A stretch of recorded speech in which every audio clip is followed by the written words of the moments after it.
At some point this year, a number crossed the threshold that I think deserves a moment of pause.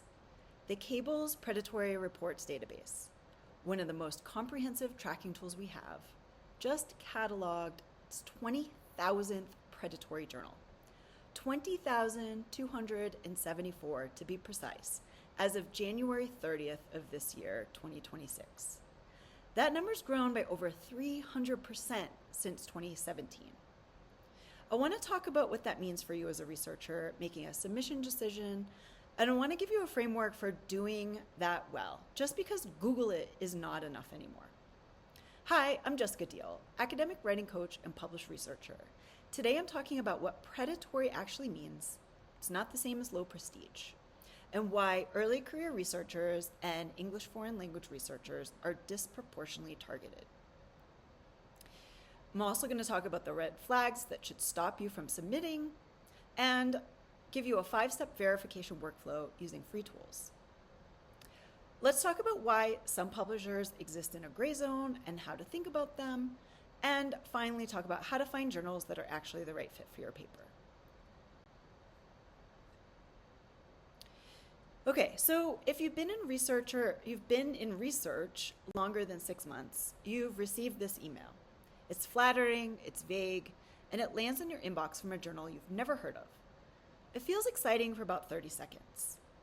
Then something feels off.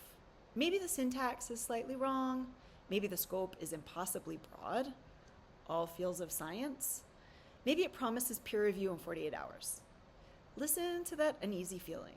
The problem is that predatory journals are getting much better at hiding the signs. Some now have functioning websites, fabricated editorial boards with real scholars' names listed without their consent, and fake impact factors with names that sound legitimate. The old instinct of, I'll know it when I see it, is no longer sufficient. The ICMJE, that's the International Committee of Medical Journal Editors, flagged this in a joint statement last year. The researchers most vulnerable to predatory journals are those early in their careers, without strong mentorship networks, facing real pressure to publish.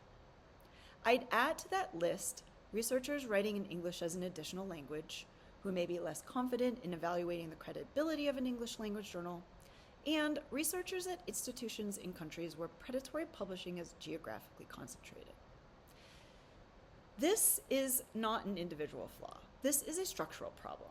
The pressure to publish is real. The landscape is genuinely confusing, and these journals are specifically designed to exploit that confusion. Predatory is not the same as bad journal, and this distinction matters. A journal can have a low impact factor, a long time to publication, and a narrow readership, and still be completely legitimate. What makes a journal predatory is deception, claiming to conduct peer review and not doing it, charging article processing fees and then delivering nothing, listing editorial board members who have no idea they're on the board. Some of this is outright fraud. The FTC actually fined one predatory publisher, OMICS International, over $50 million USD for defrauding authors. So we're not talking about journals that are just a little rough around the edges. We're talking about journals designed to extract money from researchers under false pretenses. So this table might be worth a screenshot. None of these individually is a verdict, but 2 or 3 together should stop you from submitting. The fake impact factor one catches a lot of researchers. The only legitimate impact factor is published by Claravit in Journal Citation Reports. Site score from Scopus and SJR from Simago are also real. Everything else treat with suspicion. When you're verifying an editorial board, don't click the links in the journal's own website. Look up the editors on their institutional pages in Google Scholar or LinkedIn. Predatory journals routinely list prominent researchers without their knowledge or permission. Okay, before you submit, a 5-step check. Number 1, check the blacklist.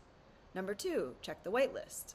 All right, I want to flag something important on step 2. Current indexing status only. A journal may claim to be indexed in Scopus based on something that was true 3 years ago and is no longer the case. predatory journals sometimes did pass through vetting processes briefly, and those claims don't expire on their own. Always verify directly on the database site. So number 3, use thinkchecksubmit as a free tool. It's thinkchecksubmit.org, and it walks you through the key questions in a structured format. It's the standard tool for this workflow, and it's available as a PDF you can use and share with co-authors. And honestly, so number 4, verify the editorial board, and then step 5, I think, is underused. Your Ask a Colleague librarian. Your institutional's research librarian knows this landscape of publishing and can save you from a mistake in about 10 minutes. I'd be leaving something out if I didn't mention this. There are publishers that sit in a gray zone. They're not outright predatory, but they're not without legitimate criticism either. MDPI is probably the most discussed example. It's indexed in PubMed, Web of Science, Scopus, has real peer review, but also high acceptance rates and solicitation practices that make some researchers uncomfortable. I'm not here to make that call for you. In fact, I'm published in and peer review regularly for MDPI journals. That aside, what I'm saying is that the question of journal selection is bigger than just, is it predatory? It's also, does this journal reach the readers who need to find this work? Does it carry weight in my field? Do my institution's funders have open access requirements that affect where I can publish? That's where a more systematic selection approach becomes genuinely useful. Not sure where your paper belongs? That's exactly why I built the journal selection tool on my website. You can go to jessica-deal.com, find the tool, answer a few questions about your paper, your field, your audience, your open access situation, and it gives you a short list of journals to investigate. It doesn't make the final call for you, but it gets you past the blank page paralysis of where do I even start, which is where a lot of researchers are when they're trying to figure out where to submit. It's free, it's interactive, check it out. Okay, the number is going to keep climbing. Cabells CEO said it directly. AI is making it easier to generate academic-looking content, which is driving submissions to all journals, including deceptive ones. What doesn't change is the underlying skill, knowing how to evaluate a publication venue before you hand it your work. If you're a supervisor, share this framework with your students. If you're an early career researcher, bookmark thinkchecksubmit.org. If you've ever published somewhere that you later found out was predatory, you're not alone. And it doesn't define the rest of your career. What you do next is what matters. Have you ever submitted to, or almost submitted to, a journal that turned out to be predatory? Tell me how you found out in the comments below. This video complements Draft It, the essential 10-week workshop, a self-paced tutorial to draft your journal paper from abstract to conclusion. Draft It covers topics including how to structure your journal paper, articulating your core argument, writing and refining your introduction and literature review, basic contents and organization, concluding and finishing. It includes but goes beyond the standard IMRAD content. Remember, IMRAD is the acronym for the standard journal selections that include introduction, methods, results, and discussion.